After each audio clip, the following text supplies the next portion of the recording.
오늘은 룻기 4장입니다. 룻기의 결론이죠. 세 장면을 살펴보도록 하겠습니다. 첫 번째 장면은 보아스와 또 다른 기업물을 짜가 다른 선택을 하는 장면입니다.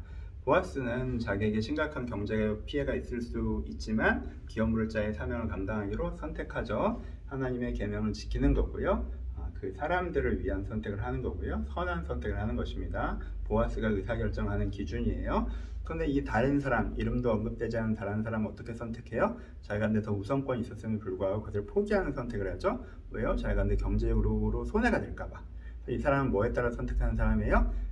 자기 이익에 따라 선택하는 사람을 보여주죠. 이 두 사람의 선택이 달라진 거에 따라서 그의 삶의 가치가 달라지는 것들을 보여주고 있는 거죠. 그렇죠? 오르바와 룻처럼, 그렇죠? 오르바 1장에 나온 오르바 룻의 장면이 딱 대비돼서 적혀 있는 거죠. 그래서 우리가 어떤 선택을 할 것인가라고 물어보는 거예요.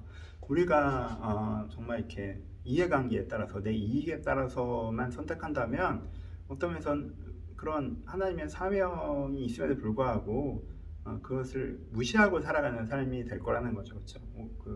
그래서는 안 된다라고 얘기하는 거고, 우리가 어떤 선택을 해야 된다? 하나님의 선하심 그리고 인자하심에 따라서 이들은 선택해서 나가야 된다. 그게 우리를 룻처럼 보아스처럼 살게 할 것이다 라고 말씀해 주고 계십니다.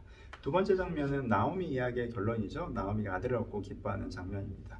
이 이야기는 나오미가 아들을 잃고 다시 얻는 이야기라고 말씀을 드렸죠. 그래서 하나님을 떠나 내 생명, 소망 이것을 잃었지만 내가 다시 한번 하나님의 언약 안으로 돌아올 때 신실하신 하나님께서 우리를 회복하신다라는 메시지가 담겨있다라고 말씀을 드렸고요. 아들을 얻는 그 장면에서 이 결론이 나타나고 있습니다.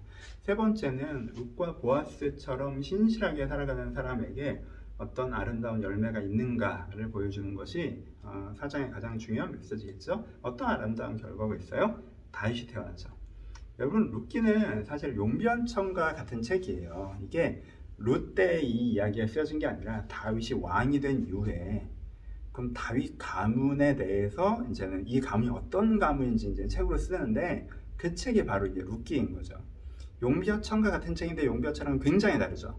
용변천은 어때요? 누가 왕이, 이성계가 왕이 되면 우리가 사실은 얼마나 대단한 사람들이었는 줄 알아? 막 이렇게 쓰죠. 근데 다윗이 왕이 된 이후에 다윗 가문에 대해서 책 한 권이, 짧은 책 한 권 룻기가 쓰여진데 그럼 어떻게 쓰여진 거예요? 다윗 가문이 어떻다는 거예요? 다윗이 이렇게 신앙이 좋았던 이유는 이 가문에 룻과 보아스처럼 신실한 분들이 신앙이 이렇게 스며들어서 이렇게 전승되어서 다윗이 그렇게 하나님을 온전히 섬기는 아이가 될 수 있었던 거야 라고 얘기해주고 있는 거예요. 그렇죠?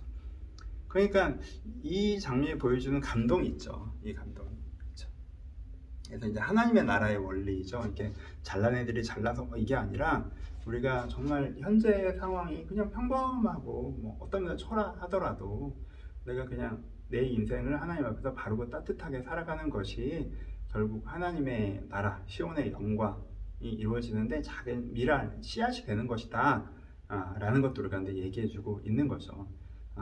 그래서 이 부분이 굉장히 감동적이라고 할 수 있습니다. 그렇죠? 그래서 이제 다윗의 가문에 대한 이야기를 하고 있는 거니까요. 그래서 중간에 장로들의 축복이 꽤 길게 나오는데 이 부분도 여기에 대한 연결이죠.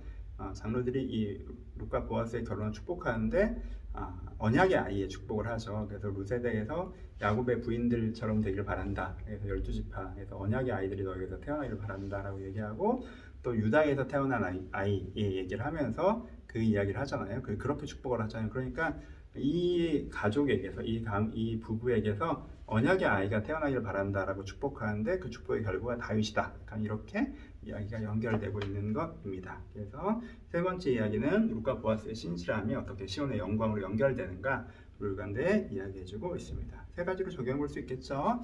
선택하셔야 됩니다. 내가 내 이해관계로 선택한다 라고 하면 이제 이름 없는 사람이 되는 거죠. 그렇죠?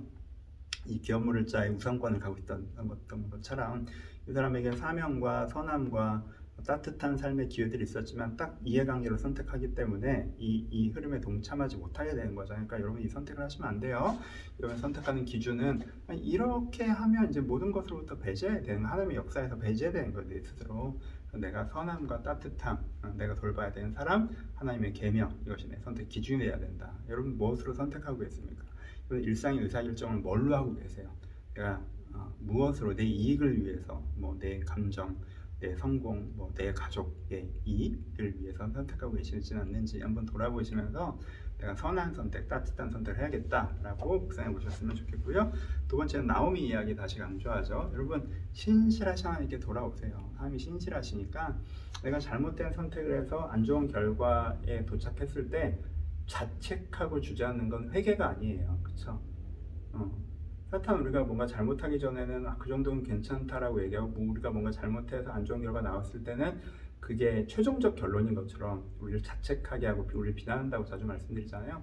그게 아니에요. 우리 회개는 뭐예요? 방향을 바꾸는 거예요. 그러니까 하나님이 신실하시니까 여러분이 잘못됐다고 생각했을 때 자책하고 주저앉지 마시고 포기하지 마시고 돌아오세요. 그럼 그 신실하신 하나님께서 회복하십니다. 룻과 보아스를 보면서 이 사람들 참 따뜻하다, 신실하다 이렇게 막 느껴지시죠? 우리 하나님은 우리가 하는데 그러세요. 그러니까 하나님 신실하시면 신뢰하시면서 돌아오세요. 그럼 하나님께서 여러분들의 영을, 여러분들의 삶을 회복하실 것입니다. 세 번째 적용해야 되는 건 정말 룻과 보아스처럼 살아야겠구나 라는 적용을 하셨으면 좋겠어요. 자, 이 책을 제가 되게 좋아한다고 말씀드렸는데 그냥 좀 이렇게 길게 얘기하면 그렇잖아요. 우리가 사사기 시대를 살잖아요. 이 사람들은 사사기 시대를 살았잖아요. 그러니까 우리가 사사기 시대만큼은 아닌데 우리도 좀 이런 시대를 살다 보면 두 가지 함정에 빠질 때가 있는데 제 얘기하는 건데, 뭐 세상이 이렇잖아요. 세상이 이렇게 악한데 뭐 내가 뭘 어떻게 해요. 나도 뭐 먹고 살려면 뭐 대충 맞춰 가야지. 그렇죠? 하나님 나를 뭐 사사로 세우시든가 나를 좀 대단한 사람으로 세우시면 내가 뭘 하겠지만, 나 이렇게 평범한 소시민인데 내가 뭘 해요. 나 맞춰 살아야죠. 이렇게 되거나 또 하나 이렇게 되고 또 하나 뭐가 있어요? 하나님, 제가 저렇게 나쁜 사람들이랑 좀 다르잖아요. 난 저 정도는 아니잖아. 이 정도면 상대적으로 좀 선하지 않아요?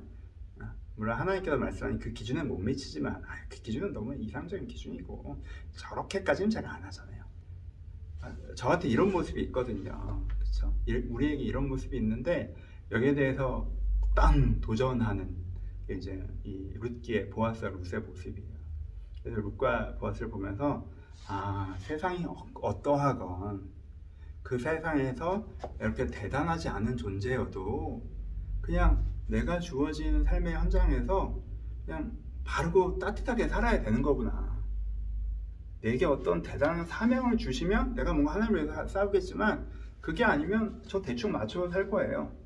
하나님, 세상이 이 모양인데 이 중에선 내가 그래도 낫지 않아요? 이게 아니라 그냥 세상이 어떠하건 세상을 중심으로 뭔가 생각하지 않고 그냥 환경을 중심으로 뭔가 생각하지 않고 그냥 하나님께 부르시는 곳에서 내가 바르고 따뜻하게 살아가면 되는 거구나. 룻과 보아스의 모습이 저한테 그걸 정말 강하게 알려줬어요. 알려주고 있고. 그렇죠? 그래서 룻 같을지라도 내가 돌봐야 되는 사람이 딱 한 사람이고 그 한 사람을 돌보는데 그냥 이삭 죽기 같은 노동을 감당하고 뭐 그런 거라도 그냥 내가 신실하게 그냥 하나님께 내게 주신 사명, 삶의 터전 거기서 그냥 바르고 따뜻하게 살면 되는 거구나 라는 게 주어져서 되게 저를 자유롭게 하고 또 회개하게 하고 편안하게 하고 좀 담백하게 해준 책이 룻기였어요. 그래서 룻기를 너무 좋아해요. 그래서 여러분들 중에 혹시 저랑 비슷한 함정, 나쁜 놈들 욕하면서 내가 선하다고 착각하고 저 정도 나쁘진 않으니까 내가 괜찮다고 오해하고, 그리고 하나님께 나한테 대단한 기회를 주지 않으셨기 때문에 난 대충 맞춰 사는 게 뭐 정당하고 이렇게 하고 있었다면 룻과 보아스를 보시면서 진짜 부르신 곳에서 하나님께 신실하게 살아가는 우리의 모습을 결정하셨으면 좋겠습니다.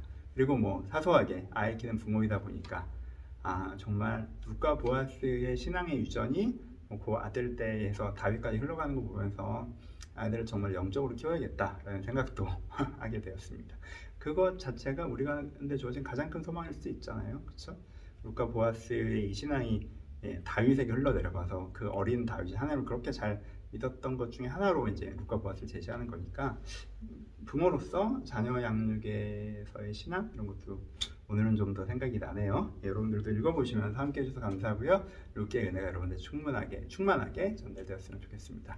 우리 좀 쉬었다가 사무엘상 정말 유명한 이야기들이죠. 다윗 이야기 시작되는데 거기서 만나도록 하겠습니다. 여러분 여기까지가 어떤 면에서 창세기부터 이렇게 뭐 광야 시대의 그 이스라엘 이야기의 좀 엔딩이고요. 좀 구약의 두 번째 산이 시작되는 거죠. 큰 산을 하나 넘어오신 거예요. 수고하셨고요. 우리 다음 산 다윗 이야기, 이 왕가 이야기 한번 같이 시작해 보도록 하겠습니다. 감사합니다.